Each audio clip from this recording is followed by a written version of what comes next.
Hello students, आज हम start कर रहे हैं अपना जो 12th क्लास का टॉपिक है कंपनी। ध्यान रखिए, जिस तरीके से डेप्रिसिएशन बहुत इंपॉर्टेंट टॉपिक है या बहुत इंपॉर्टेंट चैप्टर है आपके लिए, इसी प्रकार से आपका कंपनी जो है ये भी बहुत ही इंपॉर्टेंट टॉपिक है, बहुत ही इंपॉर्टेंट चैप्टर है। तो स्टूडेंट, इसमें सबसे पहले हम पढ़ते हैं कि कंपनी है क्या। आज की इस वीडियो के अंदर अभी हम एक साथ न्यूमेरिकल पोर्शन पे नहीं जाएंगे, पहले इसकी स्टार्टिंग में हम बेसिक्स जो है इसके बारे में वो जान लेते हैं, जिससे कि हमें जो मेन इसका कॉन्सेप्ट है वो हमारा क्लियर हो जाए, माइंड में उसका फॉर्मेट सेट हो जाए और उसके बाद हम इनकी एंट्री को करना भी स्टार्ट करेंगे। तो स्टूडेंट्स, सबसे पहले हम कंपनी जो होती हैं वो किस लॉ के अंदर होती हैं, कब से स्टार्ट हुई, कब से कंपनी का प्रोसेस स्टार्ट हुआ था इंडिया के अंदर, हम जरा उनके बारे में कुछ बेसिक जानकारी ले लेते हैं। तो स्टूडेंट्स, सबसे पहले आप देखिए, कंपनी जो होती है ये आपका एक कंपनी लॉ होता है। कंपनी भी जो होती है, ध्यान रखिए, गवर्नमेंट के अंडर नियमों के अंतर्गत यह कार्य करती है। इसके लिए भी एक हमारे संविधान में या एक कंपनी के लिए एक अलग से एक्ट बनाया गया होता है, जिसके अंदर अगर वह उन सारी शर्तों को पूरा करती है, उनके अंतर्गत ही अपना काम करती है। तो सबसे पहले हम देखते हैं कंपनी एक्ट में क्या है। कंपनी एक्ट में क्या था, सबसे पहले आप ध्यान दीजिए, कंपनी अधिनियम सर्वप्रथम। सबसे पहले स्टूडेंट ध्यान रखिए, ये कुछ बेसिक सा क्वेश्चन आ जाता है कि सबसे पहले फर्स्ट टाइम जो होता है ये एमसीक्यू में या एक नंबर में आपका क्वेश्चन आ जाता है। कंपनी अधिनियम सर्वप्रथम कब हुआ था? 1850 में पास हुआ था। 1850 में सबसे पहले आपका कंपनी एक्ट जो था, कंपनी को जो लॉ वाइज जो किया गया था वो कब किया गया था? 1915 में पास हुआ था। जिसमें अंतर क्या था, सबसे पहले जो हमारा कंपनी नियम जो स्टार्ट हुआ था, अधिनियम जो स्टार्ट हुआ था, कब हुआ था? 1850 में। बट उसके अंदर एक चीज़ थी कि उसके अंदर वही कंपनी रजिस्टर्ड हो सकती थी या वही वर्क कर सकती थी जिनकी क्या थी, जो लायबिलिटी थी, उनके दायित्व जो थे वो असीमित दिए हुए थे। अभी हम इसमें इनकी जो लायबिलिटीज़ क्या होती हैं वो आगे हम बताएंगे, और असीमित और सीमित में क्या फ़र्क है वो हम आगे देखेंगे। तो स्टूडेंट, इनकी जो लायबिलिटीज़ थी यानी इनके दायित्व क्या थी, कंपनी असीमित दायित्व वाली कंपनियों का ही इसके अंदर कार्य था, वही स्थापित करी गई थी 1850 के अंदर। सेकंड क्या हुआ, फिर इसके बाद में क्या हुआ, थोड़ा सा और इम्प्लीमेंट हुआ और फिर संयुक्त पूंजी कंपनी अधिनियम 1857 पास होता है। यानी हमारे जो पुराना जो नियम था उसके अंदर थोड़ा इम्प्लीमेंट किया जाता है, थोड़ा सा मॉडिफाई किया जाता है। और उसके अंदर क्या हुआ, देखो, पहले वाले नियम में क्या था, असीमित दायित्व वाली कंपनी रजिस्टर्ड हो सकती थी। अब 1857 के अंदर क्या हुआ कि सीमित दायित्व वाली, यानी जिनकी लायबिलिटीज़ कुछ निश्चित थी, वो कंपनी भी इसके अंदर पार्ट प्ले कर सकती थी और वो कंपनी भी वर्क कर सकती थी। तो ध्यान दीजिए, आपको दोनों के अंदर अगर आपसे क्वेश्चन आ जाए कि 1950 में क्या अंतर है और 1957 में क्या अंतर है, तो ध्यान रखना, जो एक्ट हमारा 1950 के अंदर जो पास किया गया था या जो वर्क कर रहा था, उसके अंदर कंपनियां जो ओपन होती उनके दायित्व क्या थे, उनके दायित्व असीमित थे। और 1857 के अंदर जो कंपनियां वो स्थापित होने लगी जिनके के असीमित दायित्व वाली भी कंपनियां इनके अंदर वर्क कर सकती थी या इनके अकॉर्डिंग काम कर सकती थी। तो स्टूडेंट, यहां से देखिए, एक हमारा एमसीक्यू, ये कब स्थापित हुआ, इन दोनों के बीच में क्या अंतर है, ये हमारा क्लियर हो गया। अब नेक्स्ट आता है, अब इसके अंदर क्या हुआ, थोड़ा और मॉडिफिकेशन आया, समय के साथ थोड़ा और मॉडिफिकेशन करा। इस सेक्टर को और थोड़ा बढ़ावा देने के लिए कुछ और कंपनियां इसके अंदर ऐड कर दी गई, जो कब करेंगी, 1860 के अंदर बीमा कंपनी और बैंकिंग सेक्टर की जो काम जो चलता था उन्हें भी एक कंपनी का अधिकार दे दिया गया और वो भी एज अ कंपनी वर्क करने लगी। अभी हम आपको इसमें एज अ वर्क कंपनी किस टाइप से करती हैं, क्या क्या फायदे होते हैं, उनके सारी जानकारी आपको देंगे। अब इसके बाद में आता है कि सबसे लेटेस्ट जो आपका नियम जो इसके अंदर काम करता है, 1 अप्रैल। अब देखिए, अब जो कंपनी का जो एक्ट जो है 1956, 1 अप्रैल 1956 में देश के अंदर कंपनी एक्ट कौन सा लग गया, 1956, जो आज तक लागू है, आज तक कार्य करता है। यानी लेटेस्ट में जो इम्प्लीमेंट में जो आया हुआ है कंपनी एक्ट, वो कौन सा है, 1956। जो कब पारित किया गया था, ये भी क्वेश्चन आ जाता है कि इसे कब लाया गया था, कब ये इसकी स्थापना हुई थी, कब हुई थी, 1 अप्रैल 1956 के अंदर जो था हमारा कंपनी एक्ट जो लाया था, उसे क्या कहते हैं, कंपनी अधिनियम या कंपनी एक्ट 1956। तो स्टूडेंट्स, ये आपके कंपनी के बारे में किस टाइप से इनकी स्थापना हुई, किस तरीके से इन्होंने वर्क करना चालू किया और किस किस तरीके से इनके अंदर इंप्लीमेंट हुए, ये उसकी कुछ बेसिक सी जानकारी थी। अब इससे आगे हम समझेंगे कि कंपनी जो होती है वो होती क्या है, उसकी डेफिनेशन क्या है।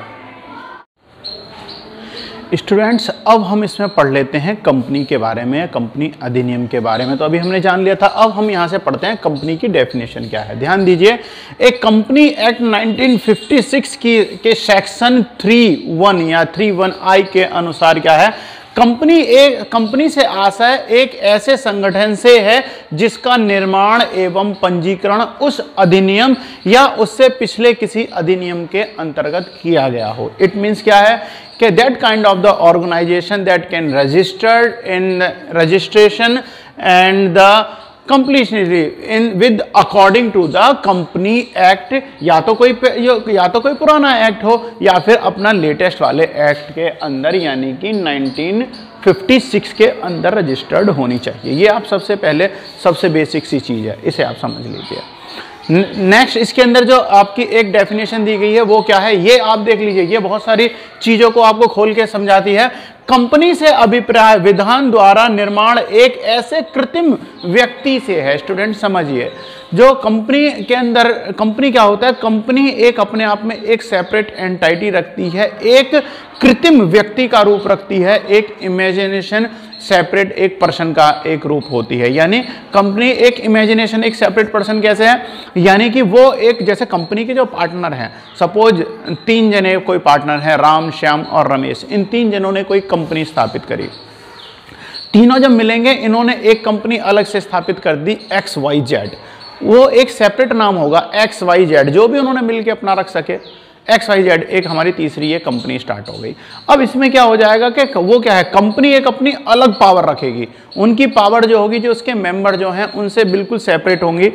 माना अगर कंपनी जो है, कंपनी किसी की पेमेंट करेगी, वो अपने दम पे करेगी, अपने किसके, जो उसके पार्टनर जो हैं वो अपने पर्सनली तौर पर, उसके अंदर क्या है, देखो पार्टनर हैं, उसके अंदर पदाधिकारी हैं, कुछ काम करेंगे, अपना एक लीगल रोल प्ले करेंगे, बट कंपनी जो है, कंपनी की लायबिलिटी एक अलग होगी और उनकी लायबिलिटी जो होगी वो बिल्कुल सेपरेट होगी। तो स्टूडेंट, इस चीज को आप ध्यान दीजिए। कंपनी जो होती है एक कृत्रिम विधान द्वारा निर्मित एक कृत्रिम व्यक्ति होती है, जिसका एक अविच्छिन्न उत्तराधिकार और एवं सामान्य मोहर सहित एक प्रथम अस्तित्व होता है। यानी आप बिल्कुल एक चीज समझिए, अगर कंपनी अगर कोई भी ट्रांजैक्शन करेगी तो वो अपने दम पे करेगी, जो उसके पार्टनर हैं वो अपने पर्सनल अकाउंट से कोई काम नहीं करेंगे कंपनी के लिए। यानी कंपनी अगर कोई माल खरीदती है तो वो अपने अकाउंट से पे करेगी, और ध्यान दीजिए वो कैश में कोई भी पेमेंट नहीं करेगी, चेक से पेमेंट होगी। यानी जो भी ट्रांजैक्शन होंगे, most of the most transaction होंगे वो क्या होते हैं, बैंक से होते हैं, यानी चेक से होते हैं। तो इस चीज़ को आप बिल्कुल बेसिक से समझ लीजिए। अब आपको थोड़ा सा फॉर्मेट कुछ समझ में आने लगा होगा। यानी कि कंपनी क्या है, कंपनी बिल्कुल इस तरीके से, जैसे 4 या 5 जनों ने मिलकर एक कंपनी स्टार्ट करी, और पर उसे मिलने के बाद में जो कंपनी जो बन के तैयार हुई है वो भी एक अपनी सेपरेट एक पावर रखती है, एक बिल्कुल अपना सेपरेट एक एंटिटी होती है। उसकी अपनी पावर अलग है कंपनी की पावर है कि वो परचेज करेगी, प्रॉफिट अर्निंग करेगी, सब चीज़ करेगी। और जो उसके जो पदाधिकारी हैं उनकी अपनी पावर अलग है, सेपरेट है। यानी कंपनी भी अपने आप में एक अलग से वजूद रखती है। तो स्टूडेंट्स, यहां पर हमने कंपनी के बारे में कुछ बेसिक सी चीजें हमने जान ली। अब हम जानते हैं कि कंपनी के लक्षण क्या होते हैं। ये बहुत ज्यादा इंपॉर्टेंट है, यानी कैरेक्टरिस्टिक्स ऑफ द कंपनी। तो स्टूडेंट, यहां पर आप ध्यान दीजिए, कंपनी के क्या होते हैं। देखिए, आर्टिफिशियल लीगल पर्सन होती है, ये बात मैंने आपको बता दिया। एक आर्टिफिशियल होती है यानी कृत्रिम, एक लीगल पर्सन होती है, यानी सारी लीगल उसके पास में अथॉरिटी होती हैं, ट्रांजैक्शन करेगी, कुछ चीज़ परचेज करेगी, जैसे कि एक आम आदमी करता है, बिल्कुल इसी तरीके से। बट क्या होता है, वो एक आर्टिफिशियल पर्सन होता है, यानी कि कंपनी अपने नाम से ही खरीदेगी, अपने नाम से ही बेचेगी। लैंड भी अगर कंपनी अपने लिए खरीदती है तो ध्यान रखिए वो अपने नाम से, यानी कंपनी के नाम से ही खरीदी जाएगी। किसी को अगर कुछ देना है तो वो भी कंपनी के नाम से ही दिया जाएगा। तो स्टूडेंट, सबसे पहला क्या है, इसका लक्षण क्या है, कैरेक्टरिस्टिक्स ऑफ द कंपनी क्या था, आर्टिफिशियल लीगल पर्सन है। सेकंड में क्या है, separate legal entity from its member, यानी जो उसके मेंबर हैं, सपोज XYZ हैं, वो मेंबर हैं, उनकी अपनी एक अलग अपने अस्तित्व हैं, अपने एक अलग दायित्व हैं, अपनी एक अलग लाइबिलिटीज हैं, उन पर अपने कामों की और भी लाइबिलिटीज हो सकती हैं। बट जब एक कंपनी जो चलेगी, कंपनी अपनी लायबिलिटी अलग होगी। इट मीन्स मैं आपको बता देता हूँ किस तरीके से सेपरेट होगी। माना XYZ थे, XYZ ने कोई मिलके एक कोई कंपनी खोल ली, जिसका नाम रख दिया XYZ, तीनों ने मिलके अपना कोई भी नाम सोचा, कोई भी कंपनी रख ली। अब X पे जो है, X पे अपना कोई कार लोन है, उसने कोई कार परचेज करी थी या कोई अपना मकान परचेज करा था, उसका लोन है, और जबकि तीनों ने मिलके एक अलग से कंपनी चालू करी है XYZ, तो आप ध्यान दीजिए उस कार लोन की वजह से कंपनी पर कोई असर नहीं पड़ेगा। क्यों? क्योंकि कंपनी क्या है, कंपनी एक अपने आप में एक सेपरेट है। और अगर कंपनी पे कोई लोन है, माने कंपनी पे लोन है, तो कंपनी अपना लोन चुकता करेगी उसके अवज में, उसके जैसा कि पार्टनरशिप में होता था कि उसकी प्राइवेट प्रॉपर्टी को करके रिकवर करा जा सकता था, बट कंपनी के अंदर ऐसा नहीं है। कंपनी के अंदर मेन यही डिफरेंस होता है। मैं आगे आपको समझाऊंगा कि पार्टनरशिप और जो कंपनी है वो किस तरीके से, थोड़ा सा बहुत बेसिक सा अंतर होता है इसके अंदर स्टूडेंट्स, आगे मैं आपको समझा दूंगा। तो अब ध्यान दीजिए, उसके काम से कंपनी के काम पे कोई प्रभाव नहीं पड़ेगा, और कंपनी का अगर अपना लीगल है, अपने दायित्व हैं, तो उससे पार्टनर के अपनी पर्सनल लाइफ पर कोई प्रभाव नहीं पड़ेगा। ध्यान दीजिए, तो इस तरीके से उनकी, यानी जो पार्टनर है उसकी लायबिलिटी अलग है, कंपनी की लायबिलिटी जो है अपनी अलग है। तो स्टूडेंट यहाँ से देखिए, separate legal entity from its member, और क्या होता है, टेम्परेरी लायबिलिटीज होती हैं, इनकी क्या होती हैं, टेम्परेरी लायबिलिटीज होती हैं। सेकंड में क्या है आपका, transfer of share. Part number 4 क्या है, ट्रांसफर ऑफ शेयर, यानी कि ये अपने जो शेयर्स होते हैं, समय समय पे जो भी इसके शेयर होल्डर्स होते हैं वो क्या कर सकते हैं, अपने शेयर्स को ट्रांसफर कर सकते हैं, यानी हस्तांतरित कर सकते हैं। एक ने अब मैंने शेयर खरीद लिए, अब मेरा मूड नहीं है कि अब मैं इस कंपनी में रहूं या इसका हिस्सेदार बनूं, एक काम करूं, मैं अपने शेयर को बेच देता हूं। मान ला X पे 10% शेयर थे, Y एक और था इसका शेयर होल्डर जिसके पास में 20% शेयर थे। शेयर क्यों खरीदे गए थे, शेयर का एक सिंपल सा काम होता है भाई, एक मेन मोटिव क्या होता है, प्रॉफिट अर्निंग।